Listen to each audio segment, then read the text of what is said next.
Hey, what's up, YouTube? What's poppin'? It's Joy. Welcome back to my channel, According to Joy. Glad to see y'all here today.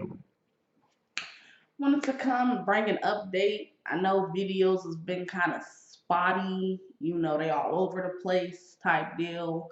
I promise you, I'm getting it together slowly but surely. I just kind of jumped into this thing, not exactly knowing what I was doing. Um, Trying different editing software, what kind of videos I want to make. Everything's a process. I did drop the keto biscuit video recently. That's really it's a pretty decent recipe.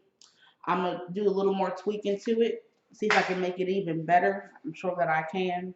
And I'll probably be dropping another keto biscuit recipe in the future once I tweak the one I have, make it a little bit better. So I just wanted to bring y'all a little update. I'm all over the place, so forgive me. This is a video where we're just gonna be kikiing. No, obviously I'm not in the kitchen today, so it's a little kiki type of video. We're gonna be reviewing the Real Housewives of Potomac. Okay, I don't know if y'all happen to see that, but honey, I'm fucking with Mia. Period. That's all I gotta say. Nothing more, nothing less. She's a good addition so far. So we're gonna go ahead and get into it. Now I was gonna do episode 1 and episode 2 of this new season, but I decided against that. I'm like, yeah, I'm just gonna do the newest episode. I'm kind of late on episode 1. It was good for what it was, giving everybody introduced, the hot box statement. Had ended up see episode 1 is how that ended. So we're gonna take off exactly where episode 1 left off, okay? So Karen talking about Sing Sing, honey. What the hell is Sing Sing? Like I'm really, really trying to figure out what is Sing Sing. So yeah, Karen not addressing Karen's young children when she brought up the fact that Giselle wished death upon Ray back in episode one, like 4 or 5 or some shit of season 1. I don't know. It was season 1 and we're now in season 6. And Karen talking about that's when their friendships start going downhill. I felt like she was kind of reaching with that just a little bit. Like when she brought it up, I was like, and then they showed the clip. I'm like, why are they showing it? Girl, what is you talking about? Like, you know what I'm saying? But yeah, that was she was. I feel like she was reaching with that, and then not the shade that Karen gave to Robin. Okay, talking about her wedding. When is your wedding? I was like, ooh, clutch pearls, bitch. When is your wedding? Like really though, when is your wedding, bitch? Because you've been saying you've been gonna have a wedding since the beginning of the motherfucking season. Of the show. Girl, it's okay. You don't have to be married. I get it. Some of the fans want to see it. At this point, just stop. I feel like Robin and Warren are pushing this marriage thing because now, as we see from the clips from this season, it's about to go all downhill any damn way. Girl, stop. It's okay. It's okay. Okay. Next, we're gonna get to the toxic loyalty and friendship. Let's discuss. Okay, so this is when after they discussed the hot box and all that stuff and Karen's delusion. Wendy starts talking about how when a girl got Giselle's number, how loyalty and friendship is everything. I want to discuss that real quick. I feel like to a certain degree, mostly women, because I don't really see it in men. Women take the loyalty and friendship a bit too far. Now let me discuss. Not saying I'm not a loyal friend. I'm a loyal friend. I got your back. I can't what Wendy said. I kind of agree with. There was no need for you to get this girl's number on the very first day of y'all meeting each other. You know that her and your girl done had some words with each other. You just don't do no shit like that.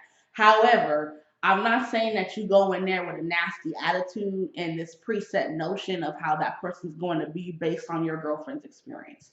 That's just childish to me. It's high schoolish. There's no point in that. What's the point in that? Oh, I don't like that bitch. You can't like her either. Girl, if we're friends, you should realize that I'm not gonna let anyone talk about you in front of me. Okay? If I have stuff in common with this girl, then okay.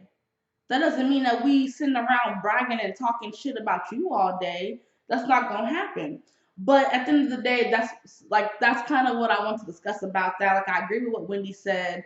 You ain't like when you get her number, when Mia got Giselle's number, I get that. That was a little too much. I'm like, bitch, hold up now. But there's no need for you to, be like, I feel like she's a kind person. When Mia said that, I said, okay, that's what you see now. That's fine. You're just meeting her. I expect you to actually go off of what you see, what you know, not what I'm telling you. Okay? So we're going to continue on with that. Next, we get to the scene with Mia's penthouse, her kids and her husband. It was a nice intro. They making cupcakes. She handling the business thing. It was cute. It was cute. It was nice. Um, yeah, I just liked it. It was cute. Candace and her acting, girl, I hollered. She said that over the pandemic, something awakened in her and she wanted to get back to acting. Girl, are you sure it wasn't last season when you was boo-hooing over Monique tapping you up a couple times with that perfect folded towel? Cause bitch, that alone deserved a fucking Oscar. Okay? I'm like, why are you sitting here every time you cry you have a perfectly folded towel up to your face? How that work? That alone was a great performance. I mean, I felt like she had her awakening last season, but nevertheless, you can tell. I want to put my notes. You can tell Chris and Candace both pop off when they were talking about their relationship, and Chris was pointing the finger how Candace is quick for her mood swings, whatever the fuck that means. I'm like, no, sir. It seems like y'all both probably have some mood swings, and y'all both be going through it with each other. It's not just her. That's how it seems on the outside looking in. We get to Dean and Ashley. She is so cute. And he is so cute. Dean, his little chunky cheeks. I just love Dean's cheeks, honestly. So we get to Ashley and her mom having a discussion on the couch, okay? All I'm gonna say is mama was dropping some knowledge, okay? And I'm not saying that it's ever right for anyone to cheat, man, woman, just because you're not getting it at home. That's not right at all. No, I'm not saying that. What I'm saying is you can't expect for you to be married and be only one person and you're holding out, sex for months at a time and they not gonna go elsewhere or at least even think about it. Like, you know what I'm saying? She was dropping some knowledge. Like, if you're content at home, there's no need to look elsewhere. That's just the fact of the matter. Why would you? You happy with what you got? Okay, there's no need to. So yeah, I respect Ashley's mom for dropping that bit of knowledge right there. She did that. Okay. Next, we gonna get to Giselle's house. She doing the tour of her house with Robin, child. The closet in the bathroom was cute. Like, I know that they say that Giselle got weird taste and stuff like that. I liked her closet. It was put together nicely. It was cute, pink. I like pink and black. Those are my colors. So I was messing with it. The bathroom was decent. It was normal. It had the little soak-in tub. I could rock with it. It was cute. As she went through the house, though, I just started looking around. And I'm just like,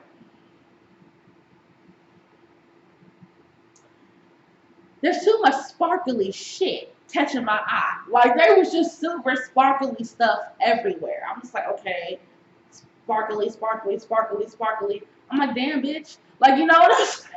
Like, are you a teenager or you a grown-ass woman? Like, after a while, it's okay. Your closet, I get. That's your domain. But the rest of the house, I don't know. Okay.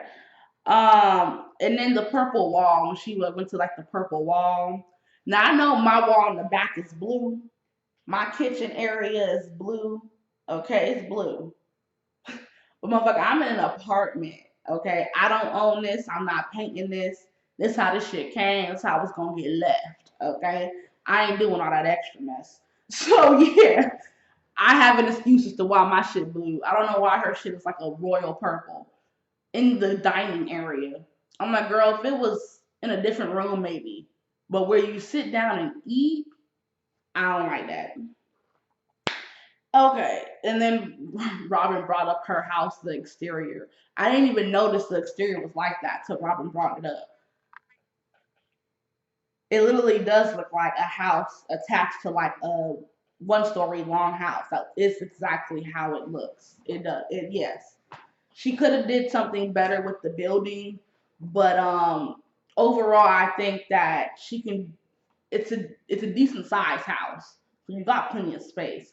It's the decorating might need a little bit more help though, girl, okay? All right, next. Then we get to Giselle ass saying what Karen said all last season. Girl, girl, what is what is you doing? You literally said exactly what Karen said all last season that you were getting so pissed off at that you're saying you mad about now. You have a man that lives in your phone. Girl, it was all over the blogs that that relationship was fake. Based on what we seen on camera last season, it seemed weird, fake, and it just seemed forced. Like y'all fist bumping in the car saying y'all gonna always be with each other. I'm like, it seemed forced, girl. No one blew your spot up. You blew your own spot up with that terrible ass acting, okay? Moving on. Um, I put this in my notes. I ain't even gonna talk about it. It was about Giselle wishing death upon Ray again. Once again, I felt like she was kind of reaching with that. Like I get what Karen was saying. Like Giselle was like, "Oh well, he'll be in the ground before that happens. Before I'm ugly or old." I get what she was saying. Like, don't do that. But it's not her wishing death upon her. I mean upon him. I just didn't see it for that. You know what I'm saying? So moving on. I ain't even gonna talk about that. We go to Wendy and her little family dinner. She made dinner for everybody, invited her family over, telling them about, her new business endeavors. The food looked bomb, Wendy. Hey, shout out, Wendy. The food looked bomb, okay? Now, this is what I will say. You said that it was spicy and your American friends can't eat that food. I'm shocked that your kids are eating that food. Hey, obviously it's a different culture, but if some grown folks can't eat it, I'm like, dang, them kids is tearing it back though. Hey, more power to them, okay? I'm glad that Wendy's mom is also supporting her with her candle adventures. I'm a little hesitant on her husband working with her on this new business. I'm really big on keeping work and like family separate as possible. Like I hate that I work from home because I bring my energy. My energy's always at home. Like you know what I'm saying? Like unless like it can work if the people actually started it together.